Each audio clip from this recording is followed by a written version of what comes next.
Hello，大家好，我是江江，今天要陪大家聊聊，如果你是老板，应该有的温柔坚持，我相信应该很多订阅者其实也是中小企业的老板，那可能在练习路上，可能跟自己现实面会有冲突、冲击，或者是像拔河一样拉扯，到底我应该怎么做？所以今天用小影片分享我个人过去14年半经营音乐教室的心得，那来跟大家分享。不过你们可以听听就好，因为这是我个人的练习。在这过去14年半呢，我请了很多很多的员工，有教课的啊，有打扫阿姨啊，还有柜台小姐啊，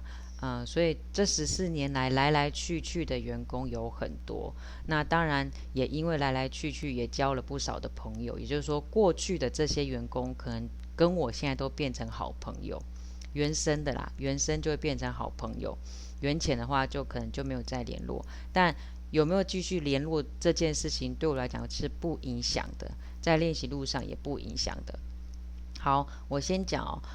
通常我在应征员工的时候，我通常会在第一次要上班前花一点时间聊聊天，就是会请他来我店里先做一个聊天。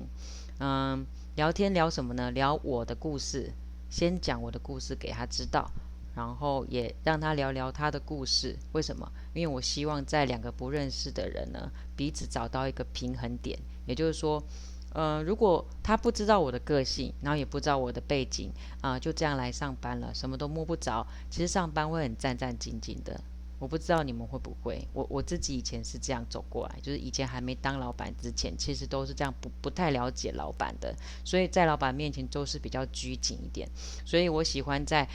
新进员工要上班前，先把我自我介绍一下，在自我用聊天的方式哦，不是那种很严肃的。那当然，我这样掏心掏肺的讲，他也会比较认真的对我说，他可能怎么样怎么样。那当两个人开始认识之后呢，我觉得在同一个空间下工作着，彼此比较能够放松的做自己。因为我有跟他说，大部分的时间我不太会管你，但是你必须做好你自己该做的事情。还有，我也会跟他说，别看我很嬉闹、嘻嘻哈哈，每天很疯癫的状态，但其实我都会在观察，就是我会把这个观念告诉新进任何一个员工，任何一个员工。那再来可能会跟他分享着，我们是站在同一条船上的人。那就是说呢，你今天来这边上班就是要赚钱嘛。那如果今天你想要赚很多钱，是希望这家店赚很多钱吗？那我也会跟他说，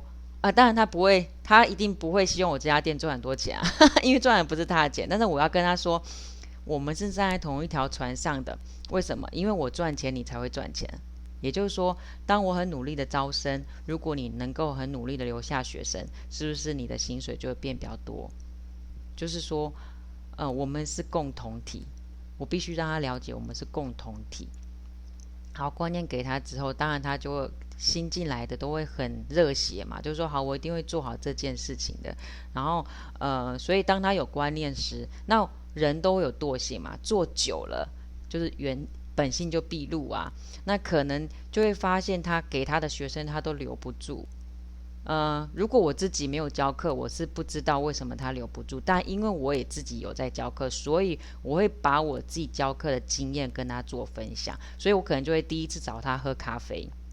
说我们来喝一下咖啡，聊聊天吧。那在聊天过程当中，不会直接切入问题点，当然是东聊西聊，然后再把我想聊的部分拿出来讲，然后再做个讨论。那这样子对方就比较放松，可能我会跟他说我是怎么做的，我是怎么做的，你可以参考看看。那因为我会跟他说，毕竟你招生不易嘛，如果我都好不容易招生进来的学生，如果你都留不住的话，那相对的，你觉得我这家店需要这样的老师吗？我会把问题丢给他思考一下。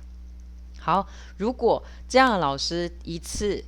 喝咖啡玩可能会好一阵子，第二次呢又发现流失状况稍微又变严重时，我又会第二次请他再喝咖啡，也一样聊聊天啊，然后又发说，哎，你最近是怎么啦？怎么学生掉得这么严重啊？怎么抓不住什么之类？那可能他在讲的过程，我就会发现，大部分留不住学生的老师是不愿意改变的人，是不愿意改变的人，所以他留不住。OK，好，不过也没关系，我一样会再给他机会，第二次。好，那可能在观察的状况，我发现真的不行，第三次我就会跟他讲，我真的没有办法雇佣你，我真的没有办法雇佣你，因为你留不住我给你的学生。那当然，在讲说赚钱这件事情，我也会跟他说，因为一家店要经营，本来就有很多成本，比如说房租啊、打扫阿姨的成本啊、柜台小姐的成本啊，可能还有其他器材进货的钱啊，对不对？就是必须让他了解，其实经营一家店真的不容易。那当然，我说过了，人在刚开始听你的话的时候，都会觉得说，好，我们一起战斗，我们一起奋斗，我们一起赚钱什么。可是久了，人的本质就会出现嘛。那当我发现这个员工不能帮我赚钱的时候，我第三次就会跟他说拜拜。第三次就会跟他说拜拜。那也，但是因为前面2次我们都是用温柔的方式，或是用轻松聊天的方式，所以就算我请他拜拜，他不会这么愤怒，不会这么愤怒。OK，所以这是第一个，就是留不住，没有办法帮我赚钱的员工。那可能还有一种员工是什么，就是可能一直迟到早退那一种，就是迟到啦，迟到。如果有老师一直迟到的话，那可能就是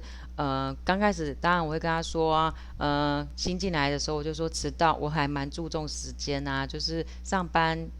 你要注意时间啊，因为我会跟他说你不是我是一整天都待在店里。如果我怎么样，我都可以补。可是你们的时间，你们是有课才来的老师，你们可能没有办法像我在这家店待那么久，或是随时调课、随时补课的状况。所以你们对于你们自己的时间一定要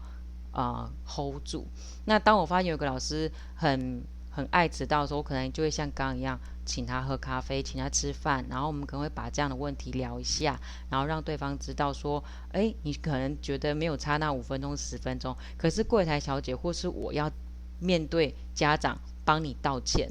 帮你去帮你的家长认错，但其实这个错不在于我，而是你只是没差那5分钟、10分钟，就是你的小小迟到，但是却变成别人要帮你承担你的错误。我会觉得，我会用观念跟他说，这是不对的，自己的事情要自己承担，自己负责。当然，我也会跟他说，如果你有办法 hold 住你的家长，像我 hold 住我的家长一样的话，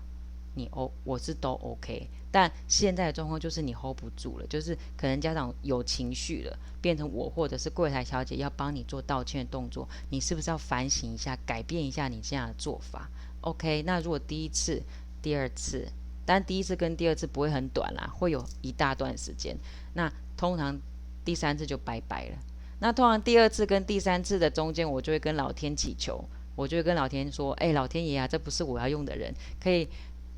安排下一个人来递补他的工作嘛？”